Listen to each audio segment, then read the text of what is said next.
Good morning, everyone. I'm Mark Roper with WMAR2 News, and today we're talking about vaccines, the vaccine against the coronavirus, and we are joined with Dr. Theodore Bailey. He is the Chief of the Division of Infectious Diseases at GBMC. Good morning, Dr. Bailey. Good morning, Mark. So there are a lot of things that people want to know about the vaccines, especially every day it seems like you're reading a new headline, and sometimes those headlines seem to contradict what you read the day before. I know just this morning I saw a few headlines that seem to be of interest that people are wondering, or there are reports that one shot may be different than another. And obviously we have two vaccines right now, Moderna and Pfizer, possibly the Johnson & Johnson coming along the way. What do people do or think about when the fact that I want to get vaccinated and right now there are two choices and then potentially a third?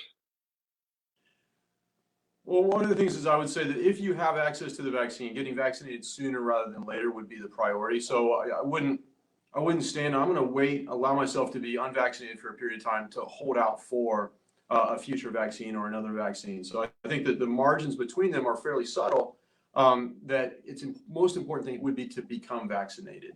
And when we think about what we did in the last year, we saw very large scale studies done at really amazing paces. And we're talking about tens of thousands of people enrolled in the studies. We were able to demonstrate very high protective levels, but the level of detail that kind of a study can generate is not great. It generated very large scale data that this is an incredibly protective set of vaccines. But in terms of we're going to continue to get in more fine grained detail over time, because that kind of detail does take time to accumulate. But the big picture that is highly protective, and then we're talking about 90% plus protective, is well confirmed. And that's the most important thing. And one of the things that I've wondered is that we've heard with the Johnson & Johnson vaccine that it might be not as effective as the other two. And I know when you go get vaccinated, it's not like you have a choice where you can say, I want this one, I want that one. But should there be some maybe thought given to the fact that people who might be less at risk should be given the vaccine that might not be as effective? Like, would there be a benefit to thinking about who is given which vaccine? You'd have to feel confident that to engage in that process is not going to lead to delays. The differences that we're seeing are fairly subtle, and there may be internal differences between the study populations in one and the other that have not yet been parsed out. So, we may see that there was more exposure, more risk in a vaccine study that demonstrated smaller numbers. So for me, I would not hold out for this or that vaccine in particular. And now that we know a vaccine is here, some people might think that there's no reason to really get tested. I'll just get the vaccine. Should people still be thinking about getting tested? Yeah, they should. And this goes to the level, what we were able to demonstrate. We were able to demonstrate really one of the two most important things, but only one of the two most important things. We were able to demonstrate that it made an incredible impact on the likelihood that a vaccinated person would become ill with COVID. That is to say, actually have symptoms, be sick, or even potentially very sick. And we saw that it really dropped those numbers dramatically. But what wasn't studied within the initial vaccine studies, and we're starting to see it studied in the new ones that are being run, was whether it impacted your ability to acquire the virus and then to transmit it to somebody else. And because we don't know really the impact on those two factors, we really would still approach this as something that people should get tested if they've been exposed. They should treat themselves as somebody who could potentially pick up, carry, and transmit the virus even if they've been vaccinated. So they should still exercise all the same kinds of caution that they did before. It's just to protect them more from the very severe illness that COVID can cause. And some people have concerns about getting the vaccine, especially someone who might have pre-existing allergies. Sometimes there are concerns about if I have allergies, whether it's to seafood or to certain food products or bees or what have you. What concerns should those people have in terms of getting vaccinated? Well, so they need to become very clear about and talk to their doctor. What was I allergic to? Do we know what I was allergic to? Which vaccine? What composition? And then actually those people do need to know the details of the particular vaccine that's being contemplated for them. And you really want to sort of make sure that there is a match between those, that the possibly concerning ingredients of what they had a reaction to are not present in what they're looking at as a possible vaccine for them. And we have a question right now from John Martin. We've heard a lot about the different variants that are now out there with the coronavirus. And he's asking what's being done about the next strain. These vaccines will be worthless very soon. I doubt they will even give these vaccines out before the next strain. So, I mean, one part of this is to recognize that the appearance of the new strains should not eliminate the older strains.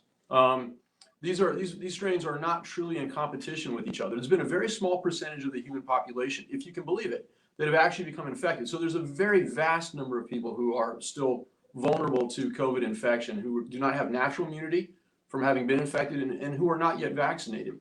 And because of that, there's plenty of human beings for each of the strains to infect. And they're not going to be truly, there's going to be small levels of competition, but there's really so many possible potential vulnerable people that we're going to see the older strains persist for a good long time. And so there will be no consolation to passing on the vaccine and becoming infected with the older strains. So I would still get vaccinated at this point. The new strains, and even strains that we haven't heard from yet, may develop some mutations that decrease the level of protection. But the other part of protection is also that it's not, again, it's protecting you against the illness. And we don't yet have a measurement for how much it's going to impact these other strains.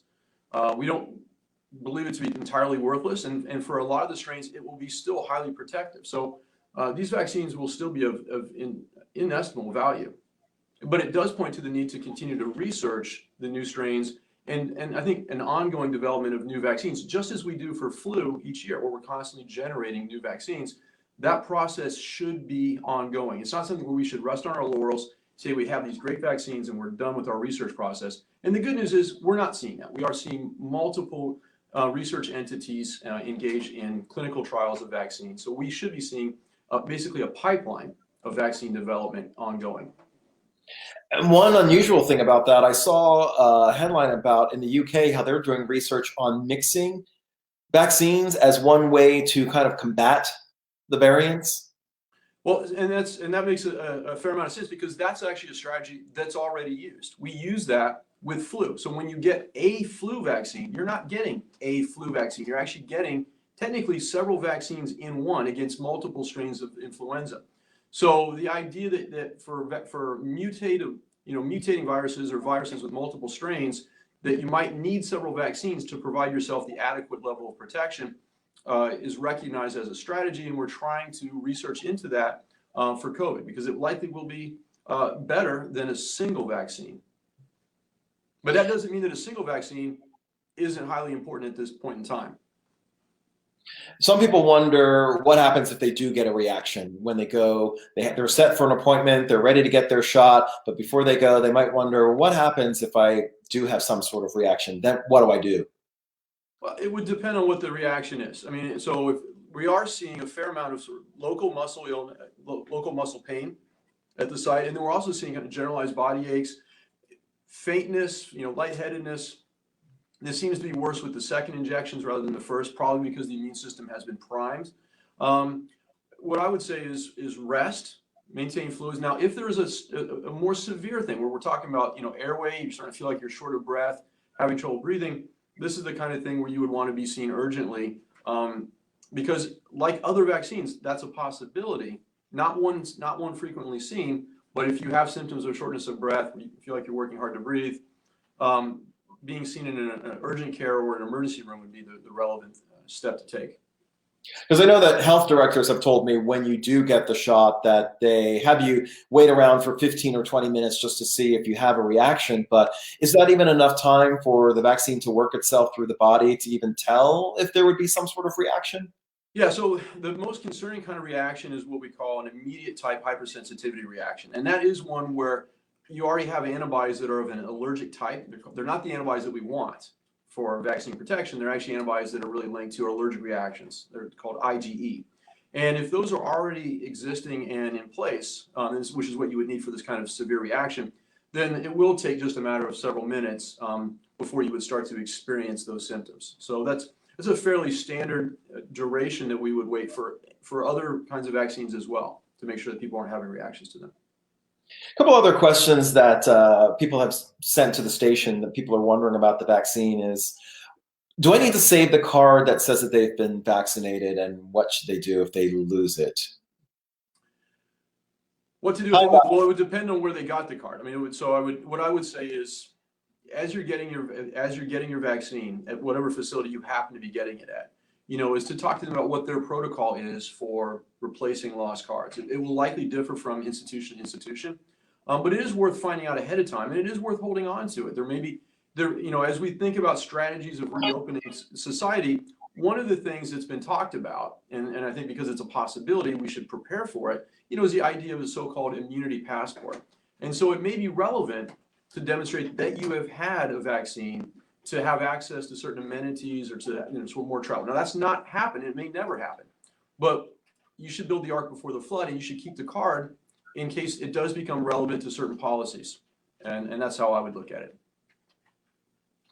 What have you heard about the new vaccines that are on the horizon? Johnson and Johnson, and now AstraZeneca.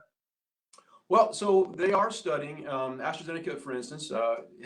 They are doing data on, is this actually preventing viral shedding, or is this preventing transmission? So we are seeing kind of a broadening of their assessment to not just does it prevent disease, but is it going to also prevent transmission? And that's the kind of data that as it comes out, and these are trials that are ongoing. Even the trials that we have already announced, is 95% protective.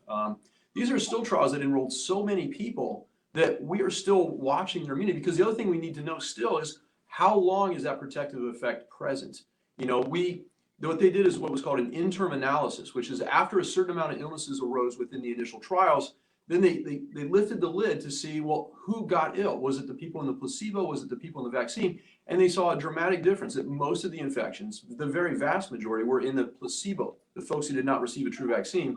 But that was only 200 infections out of something like 30-some thousand volunteers in those trials. So those people are still out in the world and potentially exposed to COVID. And it's still of interest whether or not we're still seeing differences in the rates of infection. So even the older trials are not done. They were studied at an interim or intermediate point, and it was found to already demonstrate, very strong protective effect at that point in time. So old ones are still going on, new ones are still being conducted, and they are broadening the points of analysis. So they are looking at more than just preventing illness, but preventing disease transmission. So that's a benefit of the AstraZeneca vaccine, that it would prevent transmission over it appears to be, and now we just don't know with the Moderna, the Pfizer. We just don't know. It's not that we studied it and know that it doesn't do it. It may do it, but we don't know. And it's an important thing to know, because part of getting the vaccine, when we think about getting vaccines, is to protect ourselves. But one of the things that would really light a fire to get is, could we be protecting other people? If I get the vaccine, am I protecting the people in my household? Am I protecting my coworkers? And then that's something that each of us would want to factor in terms of getting the vaccine or not getting the vaccine. So having that kind of information available to us will be invaluable. Right, because you kind of hear that already with the flu. Getting a flu shot every year, that you may not necessarily be susceptible to the flu, but there are other people in your family that you might pass it off to, who it could have potentially deadly effects to, that you want to get it for not just yourself but for others. Yeah, and it would be something that we might start to differentiate among the vaccines. Like, these vaccines are comparably protective in terms of illness, but this one has more of an effect rather than this one on you transmit it. And then if you could choose, then you would start to have a reason to discriminate among the vaccines to a greater degree than we do right now. And I don't know if you know the answer to this, but if the AstraZeneca vaccine does become a success, is that something that would be possible to be available in the United States? I mean, considering that the research was done at Oxford in the UK. Yeah, I mean, the data will be submitted. Each nation basically runs its own drug approval process. And that means they submit the data that they have to the regulatory agency. In the US, that's the FDA, and the FDA reviews it. Now, in the context of COVID, because of the degree of urgency, we have seen things that don't necessarily yet meet the level of FDA approval that we typically use. But we're using something called an emergency use authorization, where we calibrate the level of risk based on the urgency, the magnitude of the pandemic, to that level of evidence that we have for that particular thing, whether it's a drug or a vaccine. And so they would be scrutinizing the same kinds of study data. The fact that the data was generated here rather than there, it does not matter. In fact, just as an example, remdesivir, one of the medicines that actually has FDA approval, the key trial was a multi-site trial, and some of the locations for it were outside the U.S. And so, we don't just suddenly draw a border at data. We would really, in fact, we want free flow of data for all countries that are affected. We want to be sharing both what we generate and what's generated elsewhere so that we can all come to an optimal solution to the pandemic. And you were just talking about that process with the FDA getting the drug or vaccine approved. I know that's a concern that some people have. You hear a lot of people say this was rushed through. I don't feel comfortable taking it just yet. I'm going to take a wait and see approach. What would you want to say to people of that mindset? So there are two ways to think about how you could rush something. And let's take Usain Bolt for an example. And we could say, well, can we make him run faster, or can we shorten, the length that he's running? If he's actually running faster, he's actually running faster. He's still achieving the same amount. He's doing it in a shorter period of time. What we don't want to see happen is that we move the goalposts or move the finish line.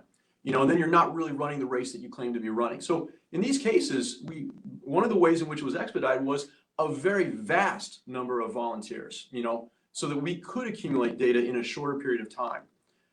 And we also allowed a kind of contraction of some of the trials so that there was a little bit more risk to being in the trial. We weren't waiting for sequential stages or phases of trials before we would run the next trial. We would actually go ahead and expand sooner rather than later. That meant that volunteering for the trials offered a little bit more risk, but there were plenty of people who recognized that this was almost a civic duty to participate in these kinds of trials, even with heightened risk.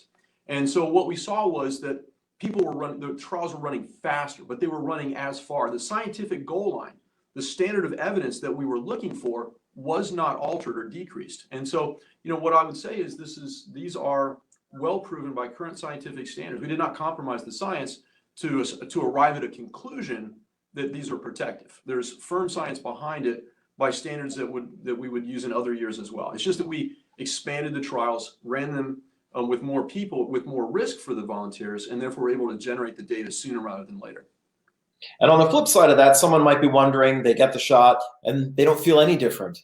If they don't feel any different, should they have any concerns that it's actually working? No, because we saw variations within the volunteers in terms of how they reacted, what symptoms they may or may not experience with the vaccine. So,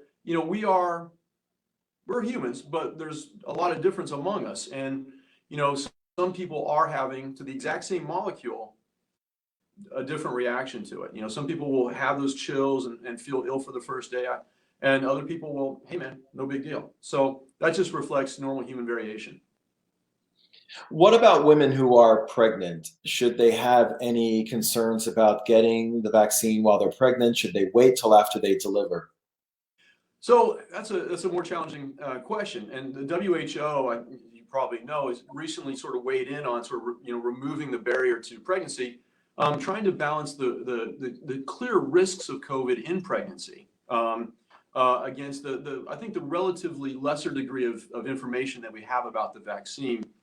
I would not be able to answer that on a general basis. It really would, as a person, as a woman who's pregnant, is she in a large household? Is she having to work outside the home? Is she having exposures? Can she isolate herself? What's her degree of risk for COVID kind of baseline?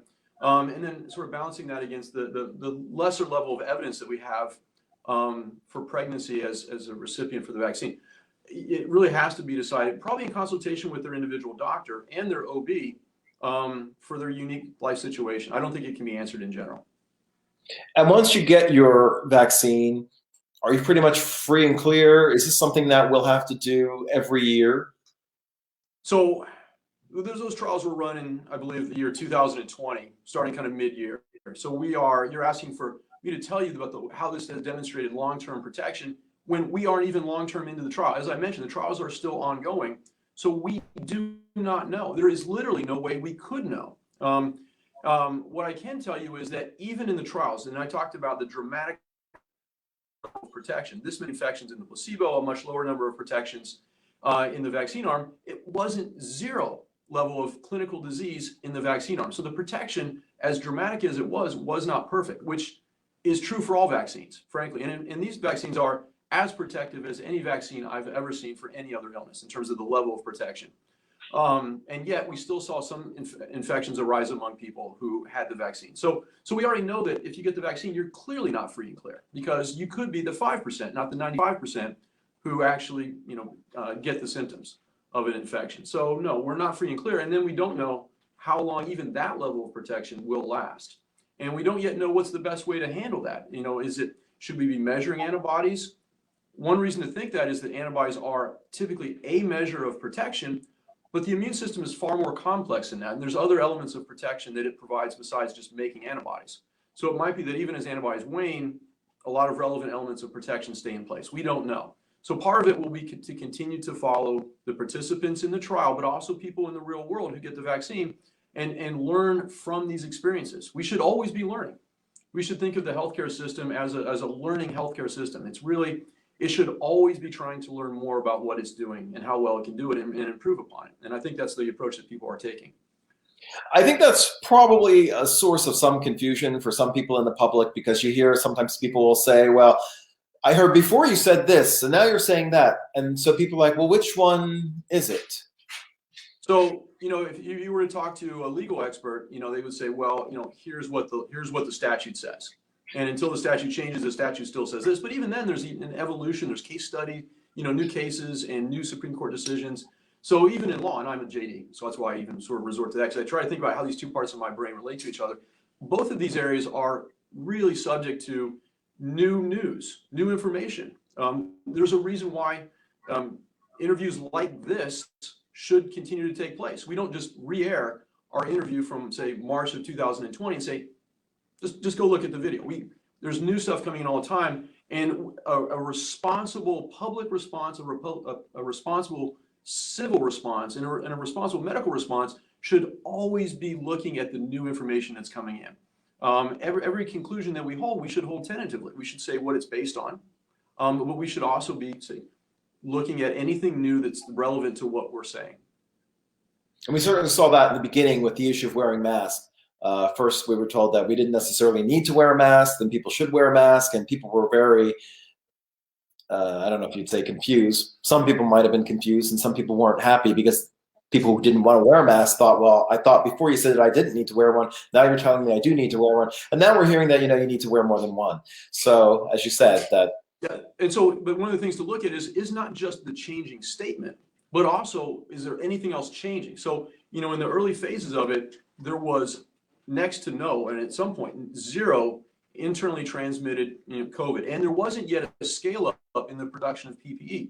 So there was, a concern that, well, where we're going to encounter is going to be in very isolated, spots. We shouldn't just be mass consuming PPE throughout the nation, because in hotspots like Washington State or California, where we saw early cases, we could basically suck the PPE out of those hotspots at that point, because there wasn't mass production and mass accessibility to it. And it was very unlikely that you were ever at that moment in time going to run into somebody in the next week, 2 weeks, 3 weeks who had COVID. However, that's changed. COVID is now dispersed throughout the United States at high levels, and there is mass produced PPE. And so, those factors are absolutely relevant to what one recommends. And if we are seeing more infectious contagion, variants of it, then an extra level of protection, is going to be a response to that changing situation. So it isn't just that the statements change, it's that the situations that are relevant to those recommendations are changing underneath them. And as you say that, so we know that the variant is here, maybe not necessarily widespread, but it is here in Maryland, or at least one of the variants is. So should we be changing our mask protocol for ourselves? I mean, I think the first and foremost thing is we don't yet even see good, true compliance with masks in all situations anyway. So, I mean, the first and foremost thing to message on is if mask wearing should be done, period, when you're out and about outside your home. And it should be over the nose, it should be, over the mouth, and it shouldn't be taken down for anything less than absolute necessity. And you should also be maintaining social distance with it. I think that right now is the larger driver. It's not that we're all wearing masks and we're still having problems because of that. We're not yet even at that level. I do think that people who are in high risk situations, a second mask may decrease it. But I would even say, look, we should even be thinking about what mask are we using? How loose are they? Are they really tight fitting, or are they sort of baggy? Are they coming down off our nose? And really, I would prioritize optimizing how we wear a mask right now, as more likely to be of impact than adding the second mask. Because really, the statistics that we see are going that, at the community level, at the city level, at the state level, are really going to reflect what we're doing as a whole. And as a whole, mask compliance has not been great. It hasn't been what it should be. One thing that I've wondered is, what are the vaccines actually made out of? And when you go to start doing research on creating, producing a vaccine, like, where do you begin? How do you know in terms of, let's try this, let's try that? Where does that research begin, and what are the vaccines actually made out of? So they're made out of a variety of things. The newest one, so one of I think the things that's newsworthy is not just that there's a COVID vaccine, but that the first two, the Moderna and the Pfizer vaccine, were a novel mechanism of producing a vaccine. They were actually a novel approach to the vaccine.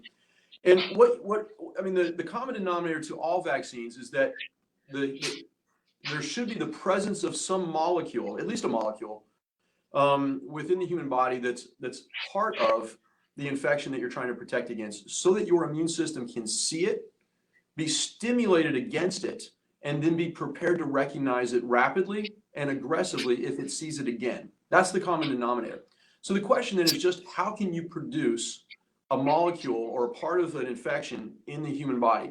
Well, one part is you could, and this is the new approach with the Pfizer and the Moderna, is you could actually give the genetic material for a protein, for a part of that virus, so that your body actually uses its own machinery to produce that molecule. And then your immune system can see it as foreign, and gear up against it. Now, in other cases, you just take the protein. You just take the thing from the virus itself. You strip it off, so you're not giving the whole virus.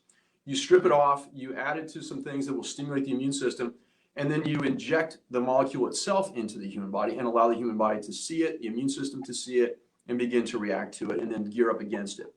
Now, another model is to actually take a weakened version of the infection itself. So we call that a live virus.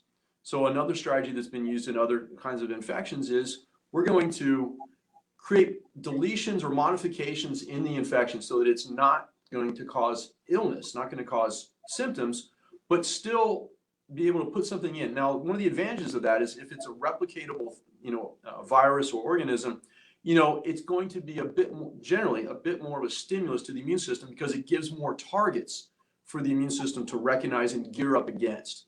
For instance, if I was to put out an APB against a suspect and all I tell you is that they're wearing a black hat, you have less to go on. However, if I can give you, I say, well, it's a black hat, they're this tall, they're wearing this color of gloves and this kind of coat. If I give you more bits of information, all of which you're geared up to recognize and look for, you may be more likely to encounter and find that suspect. So when we give a live virus, we're giving more complexity, more proteins, and there's more things for the immune system to come to recognize and gear up against. When we give just a protein or the genetic material for just one protein, we're creating a narrower target. Now, that's why you have to study it. That may still be sufficient. If you give me that one piece of information about the black hat, I may still find your suspect. And in fact, we've seen that giving just the information about the so-called M spike, the part of the virus that we've been targeting with the vaccines, generates a really strongly protective effect, because that is the outermost part of the virus.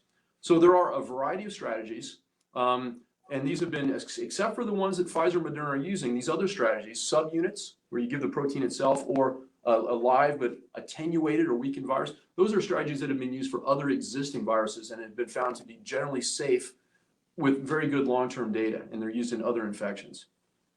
But with the coronavirus vaccines, they do not contain the virus itself. So no, we do not have, the first two were these mRNA, just the genetic material for a protein. But I can't say that I can speak categorically about all the trials that are ongoing in terms of what strategies they are employing at this point. I usually, I see the studies when they come out, and then I would be able to comment on them. Sure. I just know that was a concern, another concern that some people have, that you hear people saying with the flu, that I don't want you are giving me the flu when I get the flu shot, and some people are concerned that you're giving me COVID in order to protect me from COVID. Well, so what does it mean to give somebody that thing? And the idea is that with these live attenuated viruses, and again, Moderna and Pfizer are not live attenuated viruses. These are, and they're not even a protein stripped off of it. They're the genetic material to make one protein, not even to make the whole virus. Um, but I want to say, I guess I'll say two points, is that even when you're giving a live attenuated, what attenuation means is that you have removed the key parts of that virus that make it, or a bacteria if it's a bacterial infection and vaccine, that make it cause trouble, right? So you've attenuated, you've weakened it. The other part is that we don't just start doing this in human beings. To even get to the point where it's ethical to run a clinical trial in a human population, you have to supply a fairly substantial amount of what we call preclinical data, and that's data derived from basic science and from animal studies. Where we use, analogous organisms, sometimes all the way up to and including primates, to see whether it's in fact safe enough to entertain the possibility of using it in a human population. It's not that we don't yet know it's dangerous, so we can do it. We actually have to have substantial evidence that it's likely to be safe from preclinical animal studies before it's ethical to do it in a human study. And that's highly regulated, and it is part of the layers of safety protection before anything even gets to the general population. But the next layer is that you run a trial, right? You actually do it in human beings who are volunteers, who are informed about the risks, who say, yeah, we don't know yet. We've not done this in humans, but we need to do it in humans. Would you volunteer? And here's why we're doing it. Here's the preclinical data. Here's why we believe it's likely to be safe. But still, people get to volunteer, right? And then you find out, and then if it passes that test, which these vaccines have that have made it out, Moderna, Pfizer, were found to be safe in the volunteers. And that's what allowed it to reach a point where it could be released into the general population with heavy evidence of safety as well as efficacy or benefit. You had a great metaphor using Usain Bolt, and I wonder if that would also apply to people who are wondering, why don't they just create more vaccine? Why do we have these shortages? Why don't they just speed up the production process? Well, so once you've proven that a particular formula works, like this exact, and you're producing on a small scale and you're meticulous about how you construct it so that each vial that you give to a different volunteer in the study is exactly the same as what you give to the other volunteer, right? You have absolute control of your production process.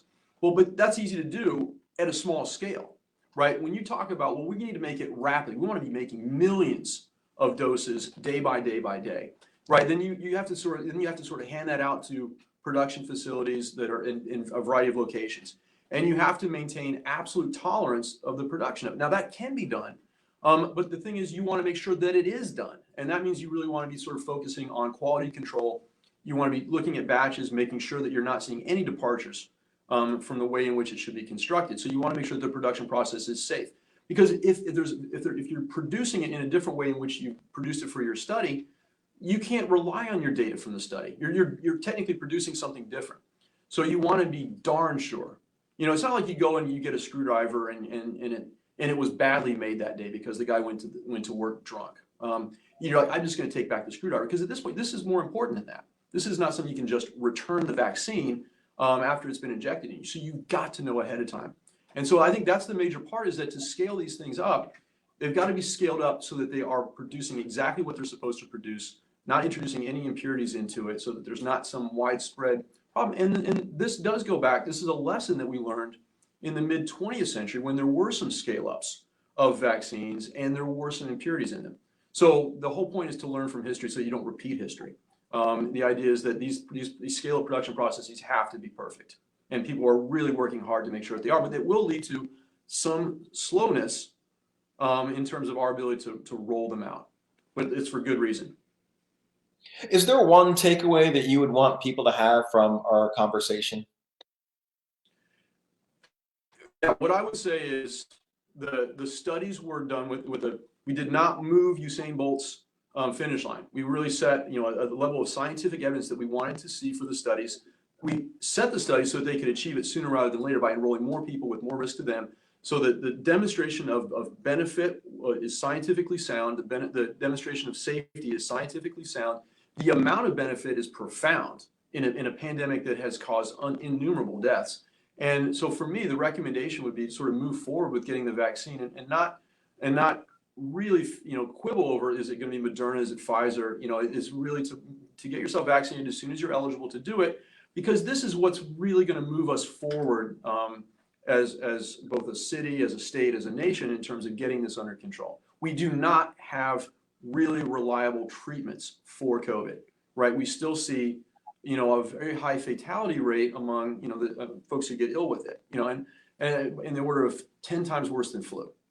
So since our tools for treating it are limited and our tools for preventing it are really powerful, we really have to put a premium on prevention right now. And that's masks also. Keep wearing your mask.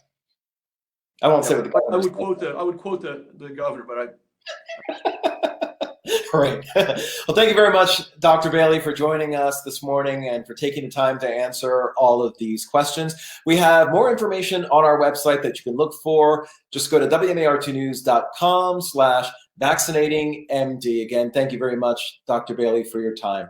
Everyone, have a great day.